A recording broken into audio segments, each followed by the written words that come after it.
Aouye, un ministre Abdoulaye Diop ka kumame. Abdoulaye Diop no un ministre des Affaires étrangères et Malidou. Dja moko kumeka galon de tege, moko kumeka manamana kan de fo. Dja faso de njugu be Mali kono.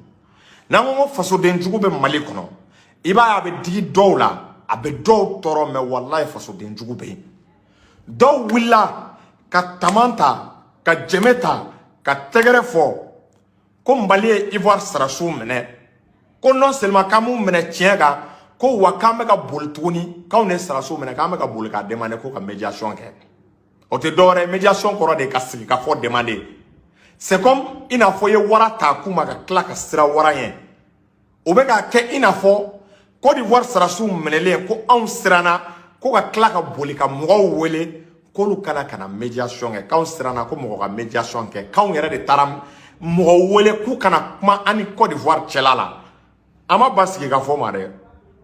wa Mali te basiki ka foma mais koma ke o kechola jana na bomin kalama jaba kalama Mali klekele Mali ma demandé ko ka siki ka fo ke affairina e mo Mali e Côte d'Ivoire wele ku ina ko ku ka sarasute Nations Unies wele ko ku ka sarasute gouvernement e communiqué boko mercenaire do sarasi minnu manu wera sorega jamana kono arme de guerre bu bolo o uga duguma don ube dugumina dugu demi do uga duguma don abu wele choko jumena mbalmo obe wele de ko mercenaire donc ore la gouvernement malien mercenaire de fort un gouvernement malien kele ko fort ibe activiste ni journaliste do de ka glokita ko te tien bio te tien ko nunu ti mercenaire ko wa ko Mali état strana ko ka kla ta médiation demander Fouba ko muna kantara médiation demandé Abdoulaye Diop bora ka position clarifiée dia fili de kera kuma la communiqué rédigé to abi ko ama famu abi ko fili kera communiqué rédigé to la dia jamana de willa ka se malima ay ni yoro la mere Diop yemi fo jamana de willa ka se malima kube Mali deli ko Mali ka ke ala kama Mali ka ke kira kama siginyoya kama ko lu be faire ka sigi ka fo ke Mali ni Côte d'Ivoire cela la jamana fla de willa ka Mali segere Mali mu wele Mali ma cibla jamana shima jamana de willa ka se Mali ma ku be fe ka sigi ka fo ke ka kuma yogonya ke ina fo balma ma fla ni yonche bade ma fla ni yonche sigi yogoma ni yonche ni kele kera sisa mo tena ka kele fo ka banwa yoro ibaye mo do bena pour que ka sigi ka fo ke aw ni yonche ka kele de fo ka ba aw ni yonche balma ni badiala mo fla de willa Mali mu wele una na nu yere jamana fla de willa o jamana fla la Mali ko bo o jamana la ko lu be togo ta préféré jamana fla nana ko lu be sigi ka fo ke Mali ni Côte d'Ivoire parce que Ivoire à partir du moment Mali ko mercenaire do Ivoire ko lu ka sarasu do koroy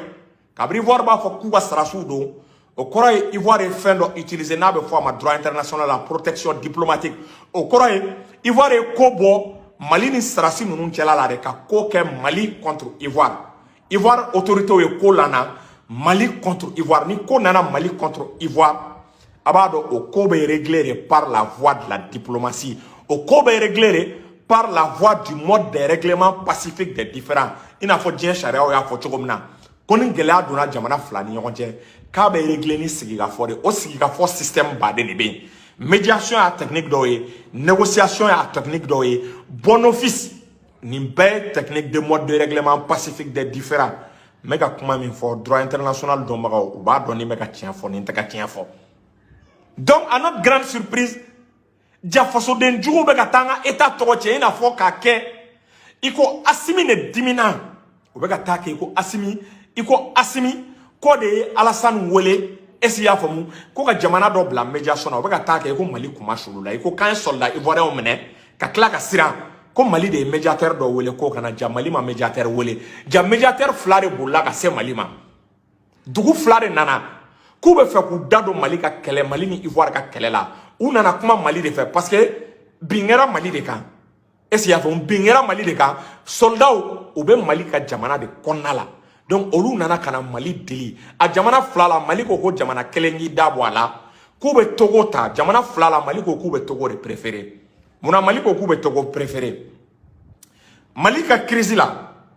un crise avec la CEDEAO. Awa kalama Togo kelen ne kera jamana ye jamana mi tien fo CEDEAO. Togo de yi jo CEDEAO jamana benyema. Ku bina malika we sanction min bi malika ko sanction kunte bia kunte sini. Ko lu mena ka fo ko embargo te ko solution. Ko malika problème malika crise ko malika nga lame. Ko terrorisme de be ka Mali toro gelea de be malika Mali be yerengini ne la Mali be fait terrorisme ne ka ba be ka partenaire wu yini woni jamana bo de kungono kimanga amargo biaka ko amargo bina malika kuma jena e bima jena e sini Togo de o force da o jamana o chela o Togo manana kale bi dado Mali ni Côte d'Ivoire ga kelela est-ce que malika nga bauma est-ce que malika nga bauma jamana mi ye awre koni ka auto gelea kono Togo malika gelea do Togo Mali deme Togo tora Mali ko wa Togo malika lin souteni al niya ye mo chamante mi no ni amargo wille Togo sembabala Togo yala san nun ko da denere la ay tire di CEDEAO maka gloki bo Mali no fe ku fuga amargo wili ka bo malika Togo de nana asimima Togo wele asimima jamana shi wele olu de nana unana kanuka service unana kamanda do ala ko ka kuma Mali ni Côte d'Ivoire tie pour que keleb se ga régler noga ni beni badiala kasoro ama jamana flache ama otien donc unano badia de la mais utaro ko de yelama ko Mali de médiation demande e faso de njugu ba nga jamana la neta donc il se ga ki ga faso contrôle la arama de me se ga ke itiga faso fa ga sen degré ma fu ga ta dugu wuli galon taka da anga faso la e che Malien do we faso de njugu e Malien do ye faso de njugu era de Abdoulaye Diop continuera à donner un code détail là il va donc avoir un code nous famoi soldat nous nana de Abdoulaye Diop ko we charia soso ou ko we mine déclaré ko we élément de soutien nationaux à la mekayade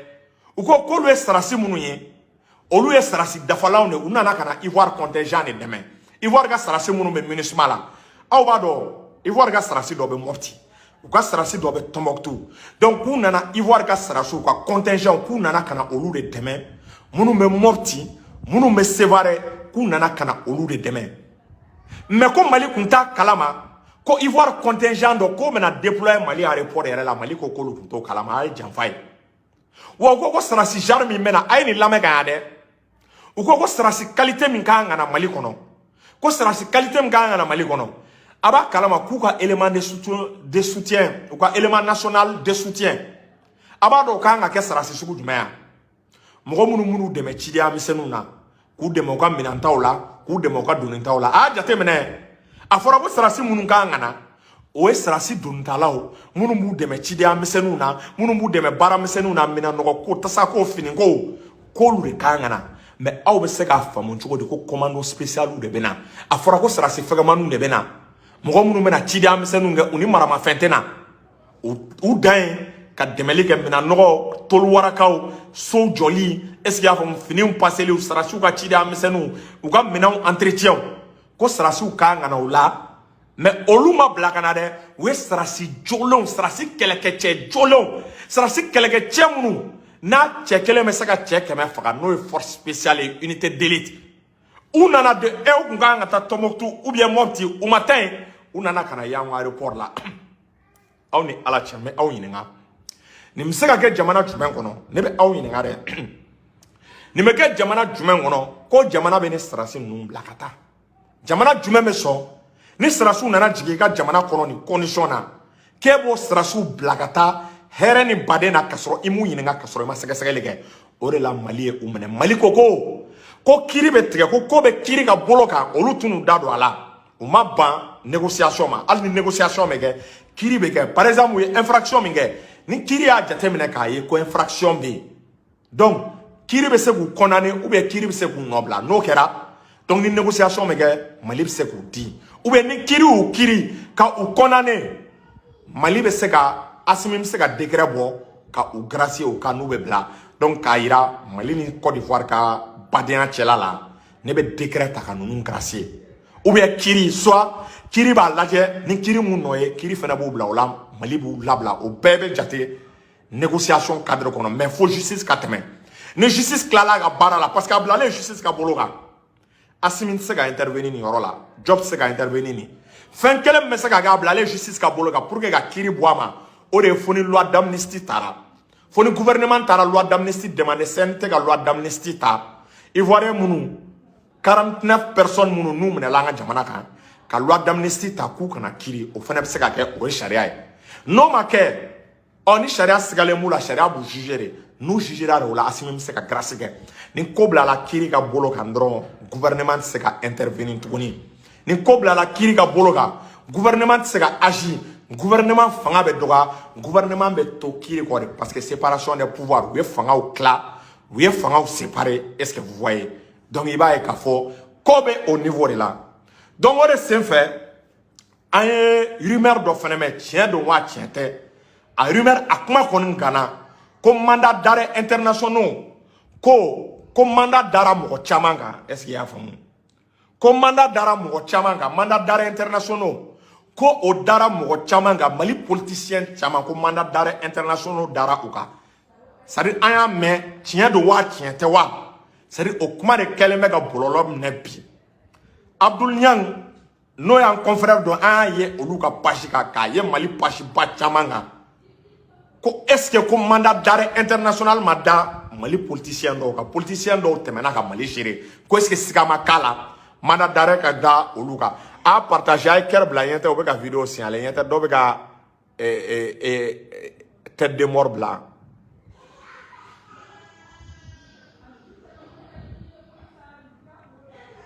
Voilà. Donc, si vous avez un mandat d'arrêt, ko dara mali politicien no ka na ki bala mandat d'arrêt de la ka da Karim ga. Comment me ka foko siga kelen do ala parce que comment ma mandat est anyela. Mais mandat d'arrêt ko ne oba ira o be ka mi foko siga kelen me ko mandat d'arrêt dara doka. Ko équipement na ki bala fora ko sarasu ko mina. Ko ka mina sanga danga sarasu ma ko do ya war yuruku ka ke benjia ka war dun jogo ma do ala. Donc ko kiri be ka sagasageli min ke o dossier kané donc ko siga kelema la ko est-ce que kiri ma mandat d'arrêt da doka mandat d'arrêt du o korode ko ko tigila mo ka o wajibi anu be jamana o jamana kono ni o mandat chirima o korode tibla la e jamana ima ika mo nunu menaka o di mali autorité ma ni mandat d'arrêt darika o korode tu as l'obligation amana di jamana mima obligation me mo nunu mi ka jamana ka ika oubla kana est-ce qu'il y a comme mali territoire ka mais pour que mandat d'arrêt ga exécuter condition no bala faut ka ta soro est-ce qu'il y a comme seben fura be jamana oni nyogonje abe nyogo extradé o koro mune seben no ga soro oni nyogonje ni karsa e kojugu ke na be ne ka jamana ka ne ba mene ka di jamana dorema par exemple aga kessa ou sigile me Côte d'Ivoire ni convention do be mali ni Côte d'Ivoire che extradition na ka mogo sama ka bo Côte d'Ivoire kana noe no benga me malien Côte d'Ivoire tie donc ni malien mandat d'arrêt da malien fait ka Côte d'Ivoire ka ngo di malien mais no bengante Côte d'Ivoire biba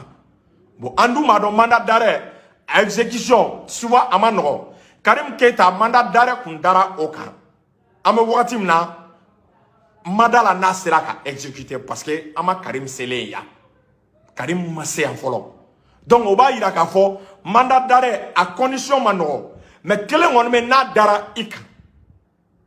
on va ira ka fo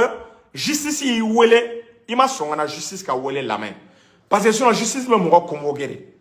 avec convocation tima ni mana convocation na abse ka mandat d'arrêt mais à international maoro mune na sera jamana flani nyogon jabe foko international jamana flani nyogon parce que mali mo be mo mununa iba soro tigila mo sigile mais extérieur de la hauteur mali kono sinon nous comme mali kono était international mais ba me ko mandat d'arrêt tout court mais international au koro be jamana waredi bon tien do wa tien te wa ala kele ne ba do meni rumeur de be réseaux sociaux kan est-ce qu'il y a fam wa angon dalemala on a justice be barala on a justice kiri fama avec justice ka boloka avec un dossier peu accéléré avec justice fo mali on te dora yino mali on me mi ni ndoro mali kiri mali justice est-ce qu'il y a fam aka dossier beta kana mo bo mo la ye mo deni ye mo bay kiri katana ka bara bebe kiri ko est-ce que vous voyez bebe kiri ko donc on est fait ambora kani kibaria nusro mais ni kibaria akera chia make chia ne kon me sega min fo mali don yi ni ay politicien chama me ga dugu kala me wati na chama strane ne parce que chama ma don ni fanga mana to à l'état normal ka fanga to ka Choguel to premier ministre la wallahi justice be barake cɛwo cɛ ye dɔrɔmɛ kelen dun cɛwo cɛ ye nafolo dun wallahi ni ye nafolo dun a ma kɛ tiɲɛ kan a ma kɛ sariya kan i bɛ n'i yɛrɛ expliquer kiri ɲɛma mɔgɔ caman minɛla o bɛ ka achat d'équipement militaire fɔ a affaire cadre la mon militaire dɔw interpellé la il y a eu des militaires qui ont été interpellés mɔgɔw kun minɛla mɔgɔ baden kun minɛla a dossier kɔnɔna la donc a dossier bɛ ka évoluer de donc maliyɛnw ka da kiri la u ka da u ka justice la u ka da u ka justice la hali M5 RFP n'i y'o ka baara ta ka n'i y'o ka manifestation ta ka lajɛ mɔgɔ minnu n'u tanyana i b'a ye k'a fɔ o mɔgɔ minnu n'u tanyana i b'a ye k'a fɔ olu fana ka kiri dayɛlɛ la fo mɔgɔw fana minɛ n'o la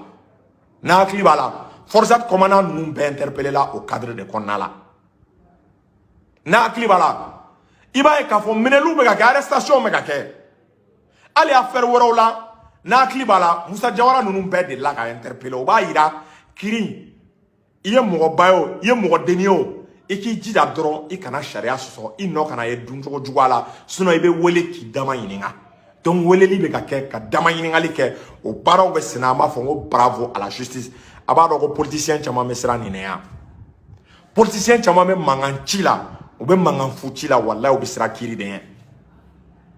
u bɛ siran kiri de ɲɛ mais u tɛ taa k'a da aw jija dɔrɔn a kana nafolo dun cɛ o cɛ ye nafolo dun walayi i b'a fɔnɔ Mali nafolo tɛ dun tuguni est-ce que i y'a faamu Mali nafolo tɛ dun tuguni o dabilara donc ni ne tun bɛ aw balimakɛ ni aw denkɛ fɛ Amara Sila jury chercheur an bɛ dɔw fɛn san voilà bien donc ni ne tun b'aw balimakɛ n'aw denkɛ fɛ Amara Sila jury chercheur n bɛ nin da aw tulo kan an bɛ tila ka na video wɛrɛ kɔnɔna la voilà.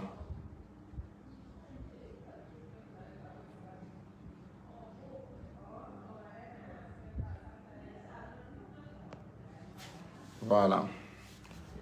Merci.